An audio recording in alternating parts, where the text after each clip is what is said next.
These are the new Srixon Mark II irons. Z-Forged Mark II, ZX7 Mark II, ZX5 Mark II, and I've got the ZX4 Mark II. Let's have a look at what these clubs do.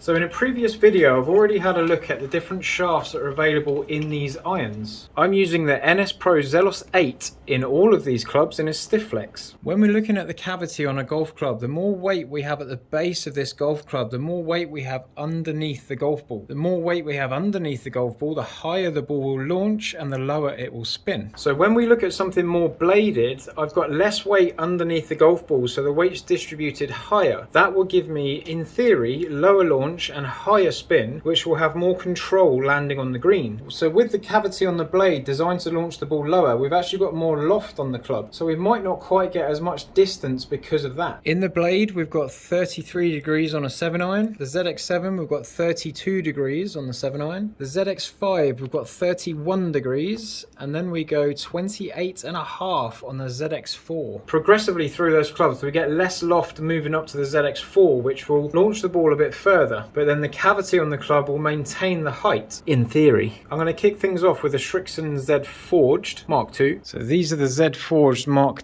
II. We've got a nice clean blade that looks absolutely gorgeous. That chrome effect there. We've got that sole here that just helps turf interaction by this bit sticking out a little bit more so you don't dig into the turf too easily. Behind the ball, we've got a nice thin top edge, and that could be very inviting to some. And I've got myself set up on a par 3 here that's very, very narrow. We've got trees in the way, I've got a very tight green to hit. I'm expecting some very different distances with all of these different irons. Suiting my natural draw, that is a bit of a drop kick on that one. Generally speaking, with the blade, we're looking to get more control into the greens, like I said before, but we're also looking at shaping the ball a bit easier. So when we've got less cavity, we can manipulate the ball direction-wise a bit more. Drop kicked it again. When we're looking at the different distances that these 7-irons create, we need to consider when we get to the pitching wedge with each set, what do we do with our wedges after that? So when I'm choosing the clubs in my golf bag, I normally start with the irons and then work my wedges down and work my hybrids or fairway woods up. So we've got 13 clubs in the bag that produce distances, and I want to create 13 different yardages with half decent gaps.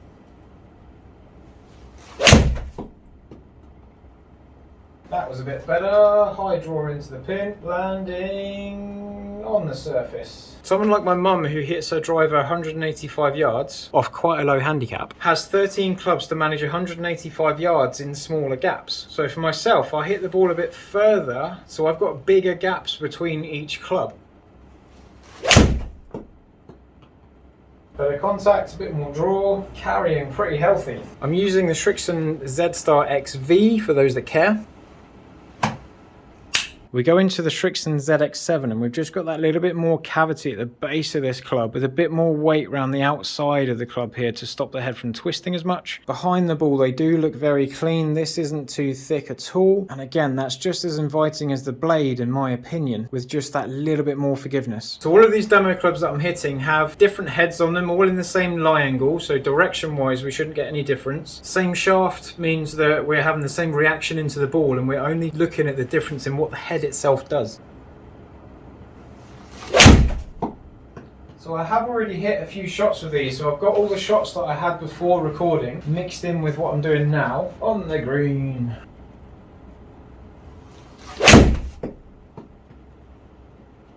Now this does feel a lot more solid than the blade, but it's probably mostly because when I don't quite hit it off the centre, the blade's got a bit more deflection, a bit more twist on the off-centre hit. If you don't hit it off-centre that often, then something more bladed is preferable. And combo sets are all the rage. So that's why you might have the pitching wedge 9-iron and 8-iron in the Z-Forged, for example, and then 7.65 in the ZX7 maybe.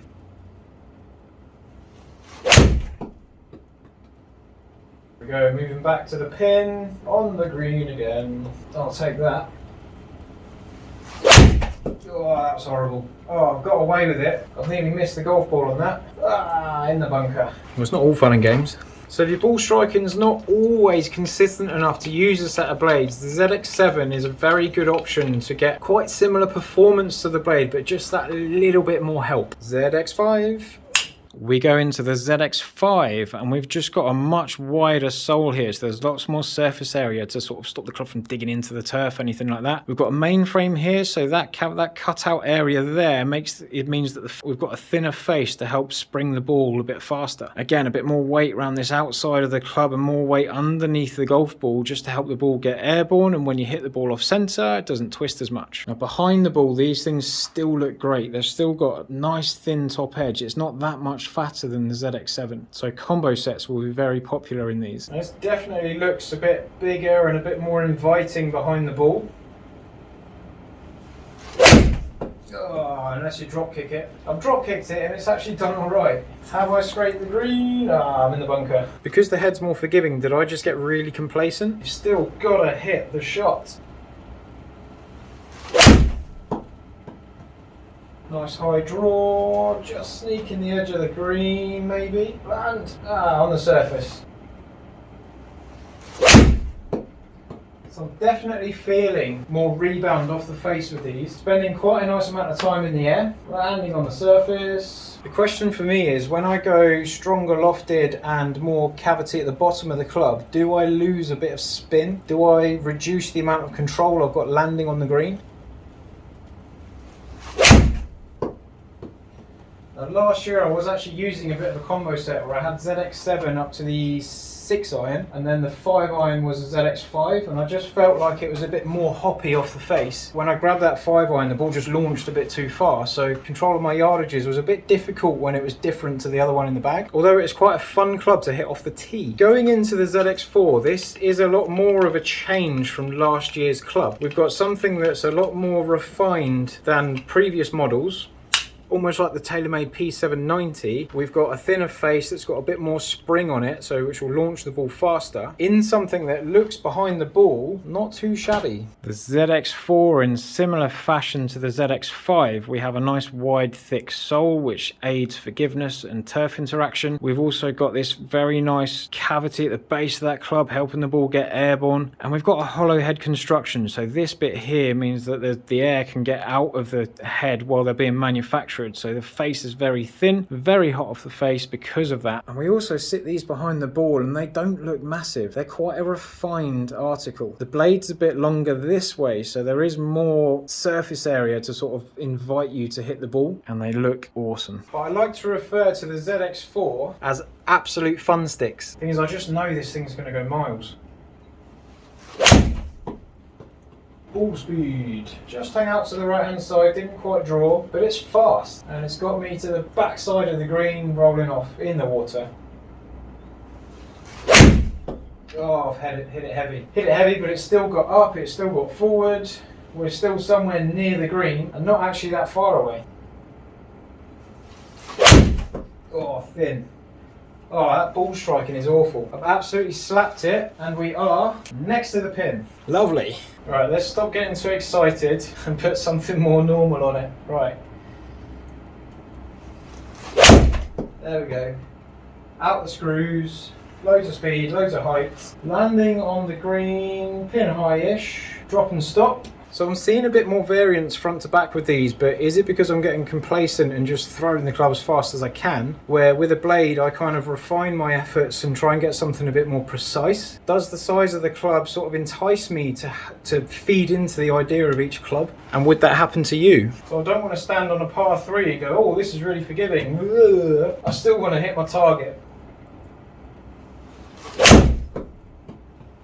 Whoa, that is fun to hit. It just rebounds off the face. Right at the back of the green. Let's have a little look at some numbers and see how they compare on paper. So the first thing I want to have a look at is the peak height, which is the highest point the ball reaches, which I won't see on the next screen. So 41 yards of height on the Z4, just on the blade. 41 yards of height on the ZX7, so comparable. ZX5, 45 yards of height, so way more lift in the air. Then we go to the ZX4, which is the hotter, happier version, 40 yards, so much lower. That could be because that loft is that much stronger that it just keeps that ball down a little bit and almost like separates itself from the other irons. And another thing to consider when we're looking at the cavities is when I've got the blade, I've got 923 of draw spin, so loads of curve on it. If I go to the ZX7, I've got much less curve. I've got about 300 revs less, so it does stay a bit straighter because of that cavity element. Going into the ZX5, I'm less again. I've got less draw spin, I've got less deviation because of that extra forgiveness within the head. When I go down to the ZX4, I've actually picked up a bit more curvature, a bit more sling, but possibly because we've got a bit less loft on it. The more loft you have, the more backspin you have, and the less it curves side to side. When you go up to a driver with no loft, we get more curvature because we're slapping the side of the ball instead of the base of it. If I get a wedge on this and go into the bottom and try and spin it sideways, it's quite difficult. If I get a driver on the side of the ball, it's very easy to get side spin. So going from the Z Forged up to the ZX7, ZX5, ZX4, I've got progressively faster each time. Part of that would be slightly less loft, which pushes the ball forward more. Part of that would be just the technology in it that's got more spring in the face. My launch angles have gone down into the ZX7, but my ball striking on the Z Forged wasn't as clean as I would like. I'd probably need to put a bit more effort into that. But we've got kind of getting lower lofted as we go down, apart from the ZX5. Again, the ZX5 is high, and it definitely did launch that little bit more in the sky. Spin rates, we're kind of progressively down here. Over a bigger set of data, I'd sort of see more of this trend where we're higher at the top and lower at the bottom. Again, ball striking, I hit a couple heavy on the Z Forged, which will bring the average down quite a lot. So again, that extra little bit of forgiveness in the ZX7, just maintaining my spin a bit higher. And I'd normally like to see about 6,000 here with a 7-iron. So I do need to have a look at why this is a bit lower. One thing could simply be the golf ball, but I was using the XV, which does spin a little bit more. Again, yardages as well, we're sort of progressively longer as we go up. We've got very similar in the Z Forged to the ZX7. ZX7, I've got a bit more spread front to back, probably because of the precision of this club. All the weight is more directly behind impact and a bit more consistent off the face, but less forgiving. Through my spin rates around a bit more. But a split set combo of these probably wouldn't see much difference if you're splitting anywhere in the bag. Again, we go a bit hotter here, so we were higher, we're launching it higher, we're getting a higher peak height, and we're still carrying further with the ZX5. We go to the ZX4 and we're just even further up there, and I didn't even catch all of them good. For a couple of missed strikes, heavy and thin, we're still only varying 3 yards on that 194, so that's very promising. All in all, I would absolutely love to put the Z Forged blades in the bag, but I think they're just not quite forgiving enough for me. Maybe if I played more than once every 6 months, I'd tune into my ball striking a lot better. But for me, I think it's ZX7 because of that extra spin rate that lands on the green and controls a lot more. But by all means, if you're looking for height and forgiveness, go into the ZX5, go into the ZX4, give them a go and just see what they do for you. What I will do is ZX7 pitch and wedge up to 5-iron, and then I'm going to go ZX4 4-iron because I want something off the tee just to absolutely sling it and get some good distances and separate from that 5-iron, because I'm not going to hit many 4-irons into greens. If you want to have a look at the shafts that are available in these clubs, jump on one of these 2 videos and you'll have a nice little look at what might suit you or what the differences are between the stock shafts.